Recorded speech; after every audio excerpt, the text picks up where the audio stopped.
మాలే మణివన్న. మణివన్న అంటే మణి వంటి వాడా అని. మణి అంటే ఇక్కడ సహజ సిద్ధమైనటువంటి అక్కడ ఉండేటువంటి మణి కాదు. ఆ మణి మన అమ్ముతే డబ్బులు వస్తాయి అంతే. ఇది కాదు, సర్వము అన్ని ఆరోగ్యాన్ని ఐశ్వర్యాన్ని అన్నీ కూడా ఇచ్చేటువంటిది. వచ్చిన్నాను సుబ్రహ్మణ్య స్వామి గుళ్ళో ఉన్నాను. అలాగే అందుకని అటువంటి మణి మనకు కావాలి. ఎటువంటి మణి కావాలి? ఆ మణి కావాలంటే ఏంటి అంటే మనలో ఉండేటువంటి చైతన్యం అంటే మంచి బుద్ధి ఉండాలి. ఎప్పుడూ కూడా శుభాన్నే పలుకుతూ ఉండాలి, ఎప్పుడూ అశుభం పలకకూడదు. కీర్తయ్యన్నాడు. అలాగే ఆహారం అనేది సరైనది తినాలి. ఎప్పుడూ కూడా చెడ్డ ఆహారం పెద్దలు నిషేధించారు. కొంతమంది ఈ ఆహారం తినకూడదు. అవునండి, ఆహారాన్ని తినకూడదు. నేను చెబుతున్నాను చాలా మందికి. కొంతమంది వింటున్నారు, కొంతమంది బాగుపడ్డారు. అందుకోసమే వాళ్ళ కోసము, ప్రపంచంలో ఇంకా వినలేని వాళ్ళ కోసం కూడా ఈ యజ్ఞం. పెద్దవారు ఇలాంటివి చాలా చూసుంటారు. మరిమన్న మారాడి నీరాడివాన్. మారాడి నీరాడివాన్ అంటే ఇప్పుడు వేదాలన్నీ కూడా ఆ తీర్థంలో ఉంటాయి. ప్రయోగ తీర్థంలో కొన్ని కోట్ల మంది ఏ విధంగా వస్తారో ఆ విధంగా వేద సంబంధమైనటువంటి తీర్థం మారహడి మాసంలో వస్తుంది. ఎందుకంటే వాళ్ళకి తెల్లవారుజామున కనుక. అవును, ఈ వేద సంబంధమైనటువంటిది ఎందుకు వచ్చింది అంటే అప్పుడు హయగ్రీవుడు వేదాలన్నీ కూడా తీసి నీళ్ళల్లో కలిపాడు. అలాగే అక్కడ ఉండేటువంటి మత్స్యావతారంలో మత్స్య రూపంలో వచ్చి స్వామి నీళ్ళల్లోకి దూరేట. అందుకని ఈ కార్తీక మార్గశిర మాసాల నీళ్ళు ఎప్పుడు కూడా పవిత్రమైంది. తెల్లవారుజామున స్నానం చేయాలి అంటారు. మత్స్య రూపమైనటువంటి ఈయన ఏం చేశాడంటే వేదాలన్నీ తీసుకొని మనకి అందించాడు. అది ఎలా తీశాడు అనేది మనకు తెలియదు. మనకు ఊహకందంది. మనకు ఊహకందంటే ఇప్పుడు మనకి శరీరం వచ్చింది, శరీరంలో ఎన్నో నాళ్ళు ఉన్నాయి. ఇవన్నీ కూడా మనం సృష్టించలేం కదా, అది మన ఊహకందంది. అలాగే మనం తినగలుగుతున్నాం, నడవగలుగుతున్నాం, చూడగలుగుతున్నాం, అనేకమైనటువంటి చదవగలుగుతున్నాం. ఇవన్నీ శక్తించేది. అలాగే ఆయన ఆ మత్స్యావతారంలో ఉన్నటువంటి ఆ చేప ఆయన ఆ ఇంట్లో తీసి అక్కడ ఉండేటువంటి వేదాలన్నీ తీసి మనకి బయట పెట్టి ఆ బదరీనాథ్ యజ్ఞం చేశాడు. అందుకని మారహడి తింగళ్ మారహడి తింగళ్ మాలే మణివన్న మారహడి నీరాడువాన్ మేలయాన్ శివనాన్ మెండువని కెట్య. నువ్వు అనేకమైనటువంటి వస్తువులు ఏంటి ఇస్తావన్నీ ఇస్తున్నాయేమో, మాకు అనేకమైనటువంటి వస్తువులు కావాలి అని భగవంతుడి వస్తువులు అంటే అడగచ్చా అంటే భగవద్ దర్శనము భగవంతుని యొక్క కటాక్షమే కావాలి. కానీ అనేకమైన అడగచ్చా అంటే అడగచ్చు. ఏంటంటే ఆధ్యాత్మికమైనటువంటి విషయాలను అడగచ్చు. అంటే మనకి ఎట్టియారు జ్ఞానత్తెల్లాన్ని అడగమరలు మాకు ఒక పెద్ద ధ్వని కావాలయ్యా అంటున్నారు. అంటే అది తత్పేట అంటే అక్కడ ఏంటంటే స్వామివారి యొక్క విజయమే. అంటే మన యొక్క నాయకుడు ఆయన విజయాన్ని సాధిస్తే మనకి విజయం వస్తుంది. ఆ స్వామివారి యొక్క విజయమే ఏది ఆ రావణాసురుడిని చంపినప్పుడు ఒక తప్పిడి వచ్చింది. ఆ భాగ్యం వాయించాడు. అంటే ఏంటి రావణాసురుడిని అంటే ఏంటి అంటే ఒక గురువు ఉంటాడు. ఆ గురువు రాక్షస వధ. ఇంకోటి ఒక గురువు ఉంటాడు. ఆ గురువు మనకి ఏంటంటే అనేకమైనటువంటి నీతులన్నీ కూడా బోధిస్తూ ఉంటాడు. కానీ తలకెక్కవు, ఆ తల పడిపోతూ ఉంటుంది. అలాగా ఏంటంటే అలాగే ఒక్క తలకాయ కొడుతూ ఉంటే తలకాయ పడిపోతూ ఉంటే ఆయన చావడు రావణాసుడు. అప్పుడు హృదయంలో బాణం బంధిస్తాడు. అంటే ఏంటంటే మనకి గురువు గారు ఏం చెప్పాలి, బాగా అర్థమయ్యేటట్టు హృదయానికి హత్తుకునేటట్టు చెప్తే అప్పుడు మనం యోగ్యులమవుతాం. అలాగే ఏంటంటే మనం మామూలుగా వాళ్ళు సరిగ్గా వినకపోయినా లేకపోతే వాళ్ళు సరిగ్గా చెప్పకపోయినా మనకు అర్థం కాదు. ఆ విధంగా హృదయంలో హృదయ వేదనం చేస్తే అప్పుడు రావణాసుడు జ్ఞానం కలిగింది. ఆ తలకాయ పోవడమే జ్ఞానం కలగడం అంటే. అక్కడ జ్ఞానం కలిగేటట్టు బోధించాలన్నమాట.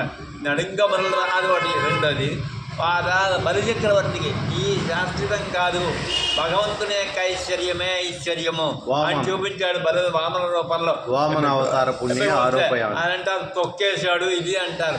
కాదు, అక్కడ లక్ష్మీదేవి ఉంది. లక్ష్మి ఉంది, లక్ష్మి కటాక్షం ఉంది. పాతాళ లోకాలు పాతాళ లోకాలు 7 లోకాలు వెళ్ళడానికి ఆయన రాజును చేశాడు ఆయన. అంతే.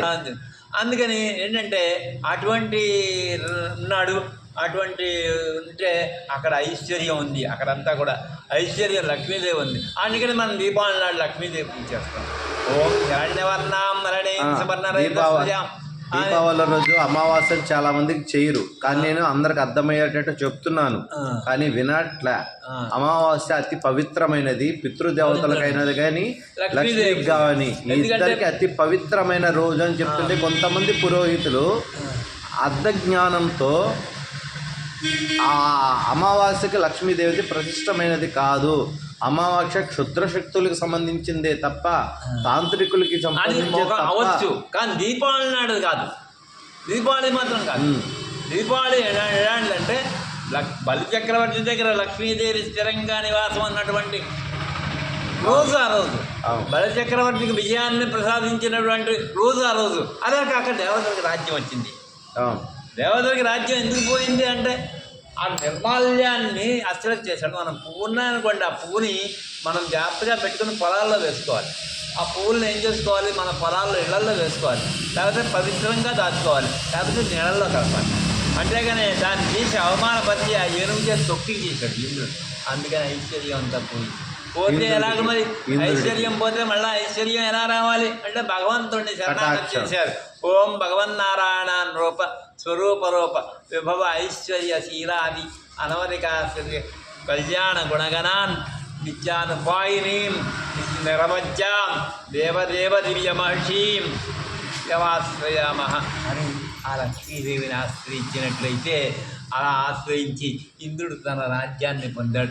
ఆ విధంగా మనం కూడా ఆ లక్ష్మీనారాయణని ఆశ్రయించి మనకుండేటువంటిది చేయాలి. ఎందుకయ్యా నీకు రాజ్యాకం, ఎందుకయ్యా నీకు రాజ్యం, ఎందుకయ్యా నీకు ఉద్యోగం, ఎందుకు నీకు డబ్బులు కావాలంటే మరి ధర్మం ఆచరించాలంటే కొంచెం డబ్బు కావాలి. అలా కదా పిల్లల్ని వాళ్ళకి అమ్మవారి ఆడపిల్లలు ఇంటికి వస్తే వాళ్ళకి పంపించాలి. కొడుకు ఉన్నాడు, ఆ కొడుకు చదువు చెప్పించాలి. ఇవన్నీ కావాలి. ఇవన్నీ ధర్మాచరణకి. మనకి అయిన బిడ్డ కాకపోయినా ఇంటికి ఆడబిడ్డ వస్తే 10 రూపాయలు కలిగినా మనకి పెట్టి పంపించాలి. ఇది సమధర్మం. ఆ విధమైనటువంటి ధర్మం ఆచరణ. అలాగే భగవంతుడికి వెళ్ళాలి. ముక్కోటి ఏకాదశి నా దగ్గర డబ్బులు లేవు, ఎలాగా దేవుడిని ఎలా చూస్తాను అని ఉంటాయి కదా. అలా దేవుడి దగ్గరికి వెళ్ళాలంటే రవాణా ముందర దేవుడికి ఏం పోకపోయినా ముందర మనం కొంచెం ఖర్చు పెట్టవలసి వస్తుంది. అలాగే ఇదంతా కూడా మనం పుణ్యకార్యాలు చేయడానికి డబ్బు కావాలి కనుక ధనం నిలయాన్ శివనహన్ వెండువన కేట్యం వినవయ్యా. ఓ అజ్యం బాధ్యం అంటే తెలుసు కదా, విజయమే. బాధ్యం అంటే మన ఇంట్లో పెడివాద్యాలు చూడండి, పెడివాద్యాలు పోతాయి, శుభకార్యాలకి వాయించే వెండువన కేట్యం జ్ఞానత్తెల్లాన్ నడుంక పరల్వన పాల్వనం అన్నట్టు పాంతి శన్యమే. ఓ నీ చేతిలో ఉన్న శంకర్ నాకు ఇచ్చేయా అంటున్నారు. ఆయన చేతిలో శంఖం, ఆయన చేతిలో శంఖం ఎలా ఇస్తాడు? ఆయన దగ్గర ఒకటే ఉంటుంది, ఇంకోటి ఉండదు. ఎందుకంటే ఆ శంఖం ఆయనే ధరిస్తాడు. ఆ శంఖం ఎలా ఉంటుందంటే ఆయన నోటితోను ఉంటుంది, ఆ నోటితో ఊతాడు అనమాట. భువన భవంతాలన్నీ దద్దరిల్లిపోతాయి ఆయన శంఖారావానికి ఊడ్తాడు కనుక అది విన్నాడు. సరే వేండవన కేట్యాలు జ్ఞానతెల్లా నడుంగ మల్లుగా పాల్గొనమన్నట్టు బాధ్యతని ఓల్వన సింగంగా పోయిపాడియవనే నీ దగ్గర ఉండేటువంటి చక్రం ఇచ్చేయమంటున్నారు. అలాగే ఆ మురళి వాయిస్తాడు కదా, ఆ మురళి ఇచ్చేయమంట అంటే అక్కడ ఏంటంటే ఇవన్నీ ఇవ్వడం సాధ్యం కాదు ఆయనకి. ఎలాగా మరి ఏం చేస్తారంటే ఆ కృష్ణుడే కావాలి అంటే ఆ కృష్ణుడు కృష్ణావతార కృష్ణుడే కావాలి అంటే ఆ కృష్ణుడు మొత్తానికి వీళ్ళ అర్థం ఏంటంటే ఆ కృష్ణుడే కావాలి అంటే కృష్ణుడు అంటే ఇప్పుడు ఏంటంటే ఇవన్నీ ఇచ్చేస్తే ఆ తర్వాత ఇచ్చేస్తా అంటాడు. ఊడారి వెళ్ళం చీర అనే దాంట్లో రేపు వస్తుంది. ఇంకా ఆ రేపు వచ్చిన భాషలో ఏంటంటే అదేంటంటే మనం భగవంతుడి యొక్క రసాన్ని అంటే భగవత్ రసాన్ని ఈ విధంగా ఉపన్యాసాల వల్ల మనం భగవత్ రసాన్ని ఆనందంగా గోవిందా అన్నారు. చెవులకి మంచి వినడానికి కావాలి, చెంపుగా వినడానికి ఉండేటువంటి సంగీతం లాంటి, అలాగే భగవంతుని యొక్క ప్రవచనాలు కావాలయ్యా, కాళ్ళకి కందులు కావాలయ్యా అని అడుగుతారు కూడా రెండోది. ఆ తర్వాత ఇంకా లాస్ట్ ఏంటంటే ఆఖరిని పండగ నాడు వస్తుంది ఆ పాసనం. ఏంటంటే ఇవన్నీ ఇస్తే నువ్వు ఇచ్చేస్తావు, పట్టుకుని వెళ్ళిపోతాయేమో, ఎప్పుడు కూడా నీ దగ్గరే సేవ చేసుకోవాలి అని అంటారు. అంటే నీ దగ్గరే సేవ చేసుకోవాలంటే మీరు ఉన్నారు, భగవంతుడి సేవ చేసుకోవాలంటే ఆ భగవంతుడి విగ్రహానికి సేవ చేసుకోవాలని అర్థం కదా. భగవంతుణ్ణి అంటే భగవంతుడు అంతా కూడా, ప్రపంచం అంతా కూడా భగవంతుడే కాబట్టి, మనం చేసే వృత్తి భగవంతుడే కాబట్టి, అంటే మనం ఎప్పుడూ కూడా భగవత్ సేవ అంటే ఆ భగవంతుడు చెప్పినటువంటి, ఆ భగవద్గీతలో చెప్పినటువంటి ఆ శాస్త్రాన్ని మనం ఆచరిస్తూ ఈ కుటుంబాన్ని గడుపుకుంటూ ఉంటాం. అలాగే ఆచరిస్తూ అంటే అదే భగవంతుడే కావాలని ఎప్పుడైతే మనం అలా ఆచరిస్తూ ఉంటామో అప్పుడు భగవంతుడు సంతోషించి మనం మంచి లోకాలకి, మనం మంచి ఉండేటువంటి స్థితిని ఉండేట్టు భగవంతుడు చూస్తాడు, అవకాశం వస్తుంది. ఏంటంటే అలా కాకపోతే మనం ఇష్టం వచ్చినట్టు ప్రవర్తించినట్లయితే మనకి ఏ విధంగానైతే చదువుకోకుండా లేకపోతే తప్పుడు తిరిగితే వాళ్ళకి చదువు రాదో ఆ విధంగా మనం ఇష్టం వచ్చినట్టు ప్రవర్తించినట్లయితే ఏ యోనులో పడతామో, అనేకమైనటువంటి యోనులు ఉన్నాయి, ఏ జంతువుగా పడతామో. అందుకని ఏంటంటే 36 లక్షల యోనులు ఉన్నాయి, 36 లక్షల జీవరాశులు. అటువంటిది మనకొద్దు, మనకి ఉత్తమమైనటువంటి జన్మ అంటే మానవ జన్మ. గోపికలు అంటారు అందుకనే, కాదయ్యా నీ యొక్క సేవే నిత్యం చెయ్యాలి, నీ దగ్గరే ఉంటాం, మేము నిన్న విడిచి ఉంటాం అంటే నరకైవా అంటే నరకంలో ఉన్నప్పటికీ లేదా స్వర్గంలో ఉన్నప్పటికీ కూడా నీ యొక్క సేవే మేము చేసుకుంటూ ఉంటాం. అంటే ఇప్పుడు స్వర్గంలో ఉంటాం అనుకోండి, లేదా మంచి ధనవంతుడై ఉంటాం అనుకోండి, పరమాత్మ యొక్క సేవ చేసుకోకపోతే, ఆయన యొక్క దృష్టి లేకపోతే వాడికి తాత్కాలికంగా ఉండే ధనం అంతా పోయి మళ్ళా యథాస్థితికి మళ్ళీ జన్మలన్నా వచ్చేస్తాడు. కనుక అలాంటిది. అలాగే నరకంలో ఉంటాయనుకోండి, అనేకమైనటువంటి భేద స్థితిలో ఉంటాయనుకోండి, అటువంటి వాడికి ఏమొస్తుంది, భగవన్నామస్మరణ వస్తుంది అనుకోండి, అప్పుడు వాడు ఉత్తమంగా ఉండేట్టు ప్రయత్నం జరుగుతుంది. అందుకని ఏంటంటే మనం భగవంతుడు అనుగ్రహం పూర్తిగా ఉంటుంది. అందుకని అందులో వంగక్కడ ఆనందమారం అనే కేశవనే అనేటువంటి పాత్ర ఉంది. ఆఖరి 30వ రోజున భోగి నాడు ఆపిస్తారు, కళ్యాణం చేస్తారు. అంటే భగవంతుడి యొక్క కళ్యాణం అంటే ఈ జీవికి ఒక పరమార్థం ఉంది. ఇది కాక ఈ లౌకికంగా మనం చెప్పుకున్నాం ఈ పాత్రార్థంతో. పరమార్థం ఏంటంటే ఇక్కడ పరమాత్మని భగవంతుడు జీవుడు చేరుకోవాలంటే ఆ తరించడానికి ఉండేటువంటి మార్గం ఈ ధనుర్మాసం. అందులో ఏంటంటే జీవుడు ఆ పరమాత్మని చేరుకోవడం, ఐక్యమైపోవడం. అందుకని గోదాదేవి ఏం చేసింది, చక్కగా అందరికీ గోపికలను చేసి ఆ గోపికలందరితో వ్రతం చేయించి ఆ పరమాత్మ అయినటువంటి ఆ రంగనాథుడి దగ్గర ఐక్యమైంది. అటువంటి గోదాదేవిని మనం అమ్మ అంటాం. అటువంటి లక్ష్మీ అమ్మవారి యొక్క స్వరూపం ఆ గోదాదేవిని స్మరించి ఉన్నట్లయితే మనకి భగవంతుడి యొక్క శ్రీ సూక్తులన్నీ కూడా వస్తాయి. ఇందులో ఇంకేంటంటే అనేకమైన 30 పాత్రలలో ఇవాళ 26వ పాత్రం, 26 పాత్రలు ఉన్నాయి. అంటే ఇందులో 26 6 × 2 8 అష్టలక్ష్ములకి సిద్ధి. 26 6 2 8 అష్టలక్ష్మి. ఈరోజు అష్టలక్ష్మి యొక్క స్వరూపము. అందరూ బాగుండాలని అందుకే ఈరోజు యజ్ఞం మొదలుపెట్టాను. ధనుర్మాసంలో కృతికం అలా అత్యద్భుతంగా మారాడు బయ్యత్తి వాడు వీడాడు నామన్నంబా వైక్ అనేటువంటి భాషలలో తినకూడదు ఏమున్నాయి, తినకూడదు నేను తినం. అయ్యో చెమ్మ అందరం ఇంకా యాడ్ అన్నారు. అంటే పేదవాళ్ళకి ఎవరికైనా లేకపోతే జ్ఞానులకి మనం ధనాన్ని ఇస్తాం, గురువులకి, ఇంకా యాడ్ పురోహితులకి అందరం ఇంకా ఆడుతున్నారు. అలాగే 3వ భాగంలో వంగివాడంత ఉత్తమని పేరు అహంకారం పనికిరాదు వామనమూర్తి ఉన్నాడు. ఆ వామనమూర్తి ఉంటే ఆ వామనమూర్తికి అహంకారం అంతా పోగొట్టి భగవంతుడు ఇది శరణాగతి చేసేటట్టు చేశాడు 3వ పాత్రలో. ఈ వ్రతాన్ని మనం చేసినట్టయితే దేశం సుభిక్షంగా ఉంటుంది, అందరూ ఆరోగ్యంగా ఉంటారు, అందరికీ పాడిపట్లు ఉంటే 3వ పాత్రలో చెప్పారు. 4వ పాత్రలో ఆయుమల కన్నా వందనీకై హరవేల్ అన్నారు. అంటే ఆదివాళ్ళ కన్నా అంటే ఈ దేశంలో వాళ్ళు ఎలా పడతాయంటే సముద్రంలో ఉండేటువంటి నీళ్ళు, చెరువులో ఉండే నీళ్ళు, మురికి నీళ్ళు అన్నీ తీసేస్తాడు. మురికి నీళ్ళు కూడా ఆయన ఫిల్ చేసుకొని అవి అన్నీ కూడా క్లియర్ అయిపోతాయి. అందులో మురికి ఉండదు, ఆ మురికి అంతా కాలిపోతుంది. ఏంటంటే అగ్నిలో అపవిత్రం అంటారు.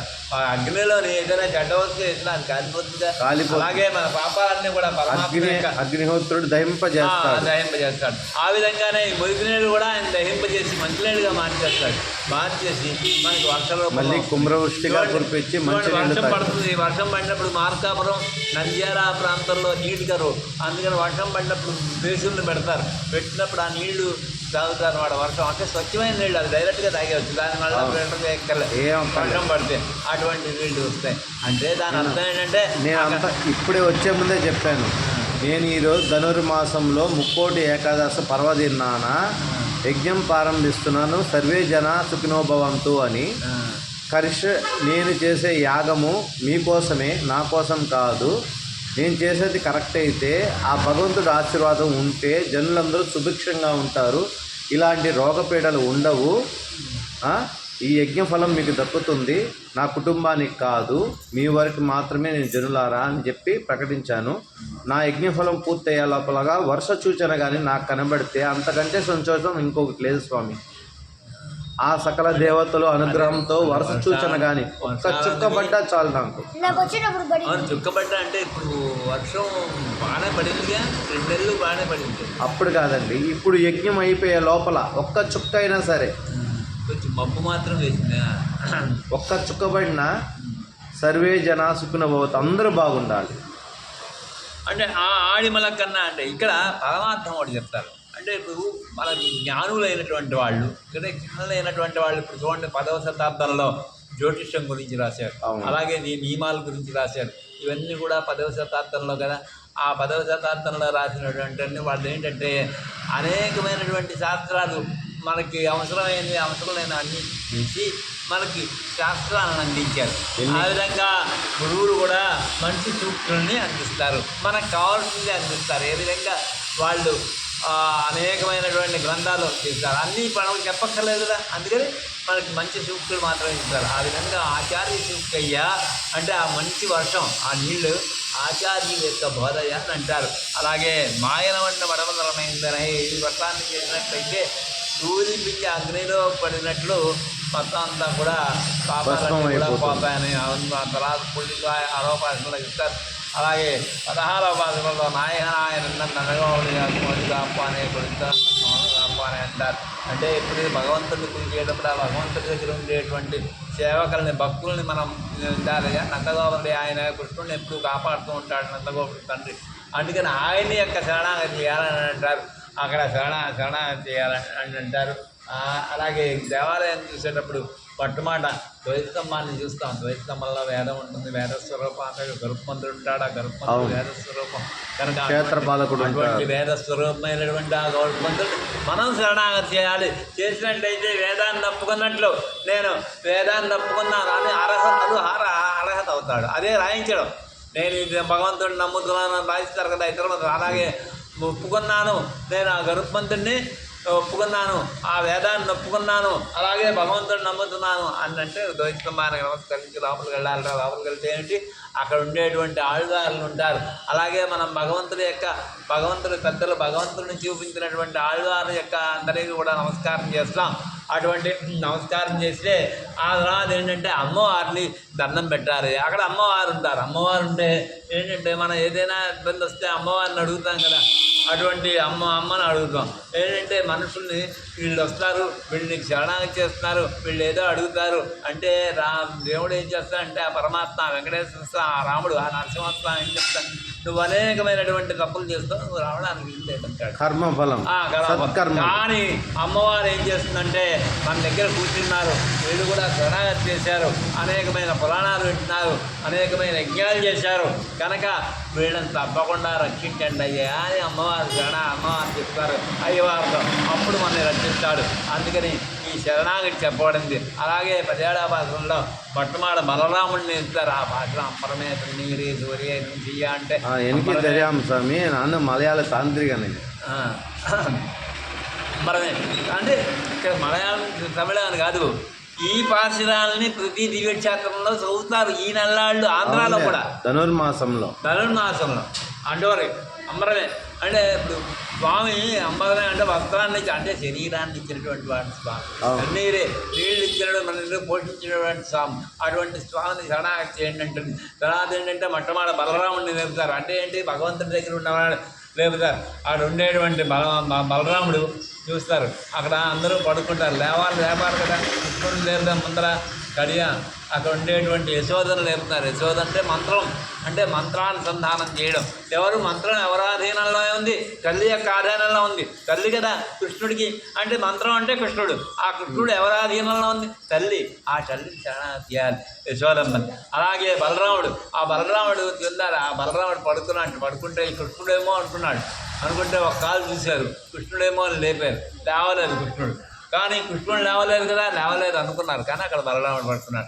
ఆ బలరాముడు లేపారు. కడియం ఉందిట. ఆ కడియం చూశారు. అంటే కడియం అంటే బలరాముడు ఎందుకు లేపాలి, బలరాముడు ఎందుకు గొప్ప అంటే కృష్ణుడిని ఇచ్చినటువంటి వాడు కనుక.